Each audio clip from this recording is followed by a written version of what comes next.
Welcome back to espresso जी। अब कुछ बात कर लेते हैं मुल्क की मौजूदा सियासी सूरत हाल की। अपोजिशन की शदीद मुखालफत के बावजूद सुहेल आफरीदी वज़ीर आला KP मुंतखब हो गए हैं और KP असम्बली में होने वाले इलेक्शन में उन्होंने 90 वोट हासिल किए हैं। नए कायदे ऐवान के इंतखाब के लिए असम्बली इजलास शुरू हुआ तो साबिक वज़ीर आला अली अमीन गंडापुर ने बानी चेयरमैन PTI के हुक्म पर अपने मुस्ताफ़ी होने की तस्दीक कर दी। 18-19 महीने में वैसियत वज़ीर किया, वो हर चीज डॉक्यूमेंटेड है, तारीख के साथ है, रिकॉर्ड पे है, अच्छी है, बुरी है, बेहतर है, तो वो हर कोई देख सकता है और उसका मुआवजा कर सकता है। मेहरबानी करके जिस तरीके से जमहूरियत इस मुल्क में पहले बार बार उसके साथ एक मजाक हो रहा है, तो इस अमल को मजाक ना बनाया जाए, इसमें ताखीरी हरबे इस्तेमाल ना किए जाए। और नौमुंतखब वज़ीर आला ने नताइज के ऐलान के बाद ऐवान से खिताब भी किया और दीगर सियासी पार्टियों को खूब आड़े हाथों लिया। जनाब अली अमीन गंडापुर साहब का इंतहाई मशकूर और ममनून हूं। हम पूरी दुनिया को कहते थे कि जब भी मौका आया हमारे इस भाई से कुर्बानी मांगी तो एक सेकंड की देर नहीं करेगा, उस कुर्बानी से दरेग नहीं करेगा। एक दफा फिर असेंबली के फ्लोर पर कहा कि मैंने इस्तीफा दिया है, वो मेरा लीडर है। हम आपको एक दफा फिर खिराजे तहसीन पेश करते हैं। ना पैसे हैं ना इस कुर्सी के लालच है, क्योंकि जिस दिन मेरे लीडर मेरे कायद ने कहा कि ये कुर्सी नहीं तो इस तरह लाद दूंगा और उधर पड़ी होगी।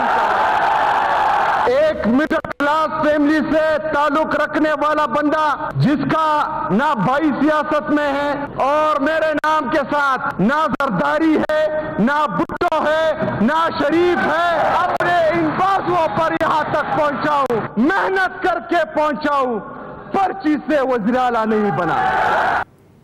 मगर सुहेल आफरीदी के इंतखाब के साथ ही नया तनाज़ा भी शुरू हो गया है और गवर्नर फैसल करीम कुंडी ने वज़ीर आला के इलेक्शन को गैर आइनी करार दे दिया है। उनका ये कहना था कि अली अमीन गंडापुर का इस्तीफ़ा मंजूर नहीं हुआ। उन्होंने 2 इस्तीफ़े भेजे हैं और दोनों इस्तीफ़ों पर उनके दस्तखत मुख्तलिफ हैं। वो 15 तारीख को आएँ और अपने इस्तीफ़ों के दस्तखत की तस्दीक करें।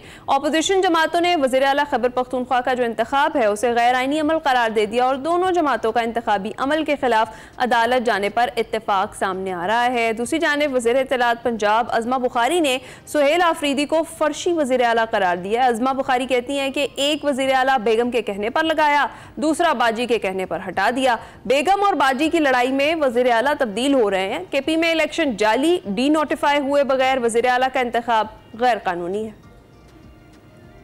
सूबे के वज़ीर आला वैसे तो वो इलेक्ट नहीं हुए, क्योंकि वज़ीर आला पर डी नोटिफाई नहीं हुआ तो दूसरा वज़ीर आला कहाँ से आ गया? ये भाईजान आप फर्शी वज़ीर आला है और इस वज़ीर आला के मुंह से एक लफ्ज खैबर पख्तूनख्वा की तरक्की के हवाले से सुनाओ। एक वज़ीर आला उस्मान बुज़दार बेगम के कहने पे लगाया गया और दूसरा वज़ीर आला गंडापुर बाजी के कहने पे हटा दिया गया।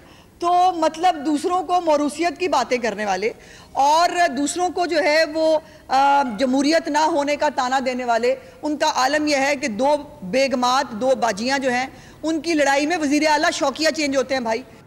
और अब ये जो नया पंडोरा बॉक्स खुल गया है इस पर हमने बात करनी है। खालिद कयूम साहब हमारे साथ मौजूद हैं, सीनियर तजियाकार इस वक्त स्टूडियोज़ में मौजूद हैं। बहुत बहुत शुक्रिया खालिद साहब हमें ज्वाइन करने के लिए। शुक्रिया जी। अच्छा, सबसे पहले ये बताइएगा कि यहाँ आपको नजर आ रहा है सुहेल आफरीदी को 90 वोट मिले हैं, तो क्या ये 90 वोट जो अपोजिशन की वॉकआउट करने की वजह से मिले या फिर उनका इतना स्ट्रॉन्ग होल्ड है वहाँ पर इस वक्त भी मौजूद है कि उनको सीधे 90 वोट मिले और वो इक़्तिदार में आ गए?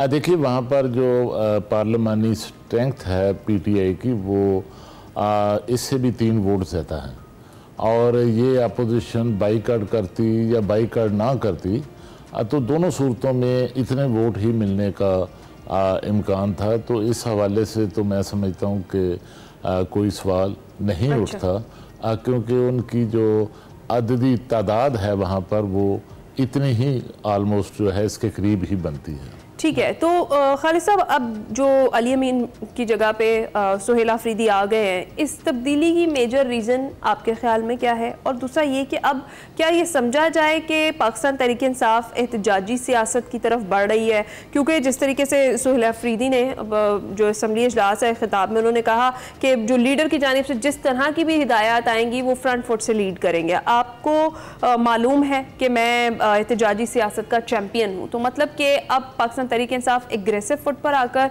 एहतजाजी सियासत के जरिए अपना नाम जो है वो बनाएगी या फिर अपने आप को मनवाने की कोशिश करेगी? देखिए, नए जो वज़ीर आला हैं KP के, वो सुहेल आफरीदी, उन्होंने पहली तकरीर में ही अवान के अंदर जो है वो ऐलान जंग जो है वो आप कह सकते हैं कि वो कर दिया है। और इसी तरह का मैं आपको बताऊं कि ऐलान जंग जब अली अमीन गंडापुर वज़ीर आला बने थे तो उनके भी उस वक्त जो ख्यालात थे वो इसी तरह के शुरू में नज़र आए थे। और अब देखना है कि ये जिस तरह सुहेल आफरीदी ने अभी हलफ भी नहीं लिया और इतना बड़ा ऐलान जंग जो है वो कर दिया है और हर तरफ उन्होंने ऐलान जंग किया है। उन्होंने ये भी कहा है कि जो पाकिस्तान की अफ़गान पॉलिसी है उसको तब्दील किया जाए। उन्होंने ये भी कहा है कि KP के अंदर जो ऑपरेशन है वो उसको ख़त्म किया जाए, जबकि वहाँ पर उस तरह ऑपरेशन तो नहीं हो रहा है, एक इंटेलिजेंस बेस्ड ऑपरेशन जो है वहाँ पर जो है वो किया जा रहा है। उन्होंने एक और अली अमीन की तर्ज पर एक और बढ़त लगाई है कि अगर बानी PTI को अडयाला जेल से किसी और जगह मुंतकिल किया गया और मशवरा ना किया गया तो फिर वो पूरा पाकिस्तान जाम कर देंगे, क्योंकि वो एहतजाज के चैम्पियन हैं। और अब देखना ये है कि ये जितने बड़े ऐलानात जो है अली अमीन की तरह उन्होंने किए हैं, ये इन ऐलानात पर जो है वो अमल दरामद कर सकेंगे क्या? इन ऐलानात पर अमल दरामद में उनकी जो सूबाई इंतज़ामिया है या उनकी जो पुलिस फोर्स है या बाकी अदारे हैं वो उनके साथ उस तरह तावन कर सकेंगे? और ये जो उन्होंने एहतजाज और ऐलान जंग किया है और ये किस तरह के वज़ीर आला साबित होंगे? क्या आगे चलकर इनमें कोई लचक पैदा होगी या सूबे का इंतजाम चलाना चाहेंगे?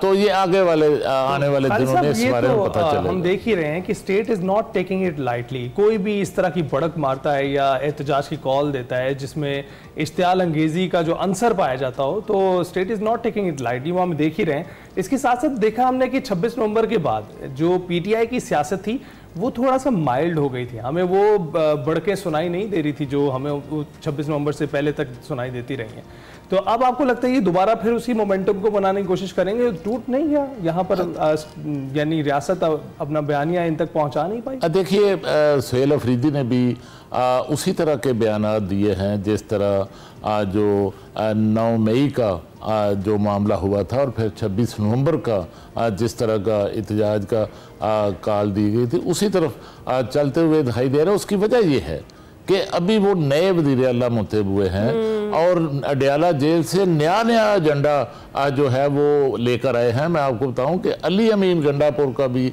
सारा एजेंडा जो था वो अडयाला जेल से आता था।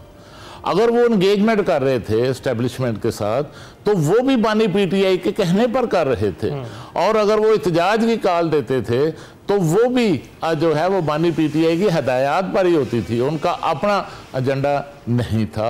ये अलग बात है कि वो एस्टेब्लिशमेंट के साथ मामला तय कराने में नाकाम रहे और वो बानी PTI को अडयाला जेल से, सबसे बड़ी जो उनकी चार्जशीट है वो यही है कि वो बानी PTI को अडयाला जेल से निकालने में नाकाम रहे।